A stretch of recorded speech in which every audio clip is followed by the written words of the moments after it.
जो सबसे बड़ी शक्ति है, सबसे बड़ी किसी को नहीं पता,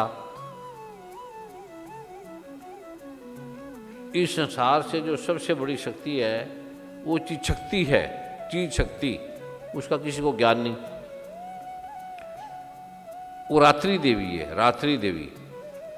तो जब आप, हमारा जो विकास होता है रात को होता है, जब हम सो जाते हैं, हमारे बाल बढ़ते हैं, नाखून बढ़ते हैं, जब हम सो जाते हैं तब रात को बढ़ते हैं, हमें पता नहीं लगता। अगर अब जो व्यक्ति 3 रात सोए ना, वो पागल होने लग जाएगा 3 रात, क्योंकि रात की इतनी शक्ति है। अगर रात को हम सोए ना, 3 दिन ना सोए, तो हमारे से उठा नहीं जाएगा, चला नहीं जाएगा। पुलिस ऐसे डरती है, मारती है, बच्चों को आप ऐसे सजा देते हैं, उसको सोने मत दो, जो मर्जी दे दो, तो वो सब चीज़ बोल देगा।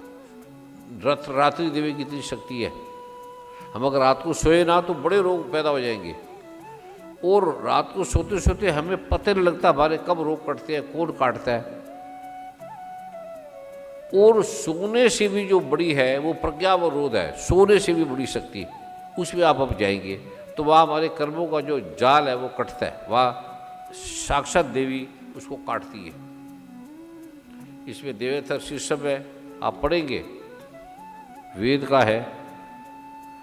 तो रात्रि देवी सबका निर्णय करने वाली है। पेज नंबर 49 में लिखा हुआ है, मैं तत्वादिरूप व्यापक इंद्रियों से सब देशों में समस्त वस्तुओं को प्रकाशित करने वाली ये रात्रि रूपा देवी अपने उत्पन्न किए हुए जगत के सभी जीवों के शुभ अशुभ कर्मों को विशेष देखती है। उनके रूप फल की अवस्था करने के लिए समस्त विभूतियों को पैदा करती है।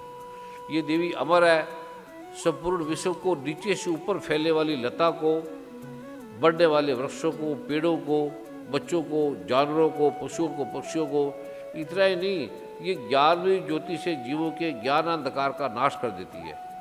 परा चित शक्ति रूपा देवी, इसका नाम चित शक्ति रूपा देवी है। रात्रि देवी आकर अपने बहन ब्रह्म विद्यामयी उषा देवी को प्रकट करती है। इससे अविद्या में अंधकार स्वतः नष्ट हो जाता है। वो आती है, क्या करके जाती है ये समझ में नहीं आएगा। वे रात्रि देवी इस समय मुझ पर प्रसन्न हो, जिनके आने पर जब आप उस अवस्था में पहुँचेंगे, फिर एक इसका मंत्र है वो मुझे बोलना पड़ता है, वो अपने आप ही पिछले जन्मों का, कई रोग सुश्रुत को पढ़ोगे तो कहते हैं कई रोग पिछले जन्मों से है, तो वो ठीक नहीं होते, उसका कोई इलाज नहीं, वो ये भी उसको ठीक कर देती है। उस करुणामयी रात्रि देवी के अंक में संपूर्ण ग्रामवासी मनुष्य, पैरों से चलने वाले घोड़े, पशु पक्षी, उड़ने वाले पतंग आदि किसी मनोरंजन से यात्रा करने वाले पथिक और बाज भी सुखपूर्वक होते हैं। हे रात्रि देवी चिशक्ति प्रा, तुम कृपा करके वासनामयी वृक्की तथा पाप में वृक्ष को हमसे अलग करो। हम जो वासना करते हैं, लड़ते हैं, झगड़ते हैं, ये हमारे अंदर पाप में वृक्ष है, वो केवल रात्रि देवी की शक्ति का इसे बदल सकती है और कोई नहीं बदल सकता। इसलिए जन्मों का फल भोगना पड़ता है, भगवान ने गीता में जैसे कहा है। तो जब हम पूर्ण रूप से समर्पित हो जाते हैं, भगवान ने कहते हैं कि सारे कर्मों को भोगना पड़ेगा, करना पड़ेगा। फिर 18वें अध्याय में भगवान बोलते हैं, तुम कितने पापी हो, अहंकारी हो, पापों से भरे हो, तो जो मुझे समर्पित हो जाता है उसके मैं सारे रोगों का अंत कर दूंगा। ये चिशक्ति देवी करती है, सब पापों को उड़ा देगी। ये वेद का है। और हे रात्रि देवी, तुम इसका जो अलग अलग मीन होता है व्योम और स्तोम, उसके द्वारा ये करती है।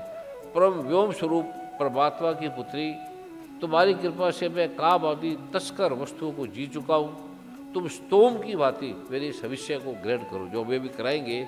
इसमें हविष्य का प्रारूप है। एक बार से हविष्य होता है, अग्नि होती है, एक आंतरिक होती है। तो वो करते जाएगी, आपको पता लगेगा आप कैसे ठीक हो गए, आपको कुछ पता लगेगा वो कर्मों का। और जैसे हमें कैसे पता लगता है हमारे बाल बढ़ गए, नाखून बढ़ गए, हमें पता नहीं लगता आप कैसे ठीक हो गया, पता भी नहीं लगता। तो ये सारा जो प्रारूप है, जिसको लोगों को नाम ही नहीं पता, चिशक्ति का नाम ही नहीं पता, वो इसकी मूलाधार है। ग्रह को बदलने का, कर्मों को बदलने का, पितृदोषों का, सारी समस्या का ये जड़ ये है। तो ये आपका जो ये इसे करेगा भाव से, तो उसको वो अमर है, वो मुक्त है, उसे कोई कोई प्रॉब्लम नहीं आएगी किसी तरह की, ऐसा इसमें लिखा हुआ है वेद में।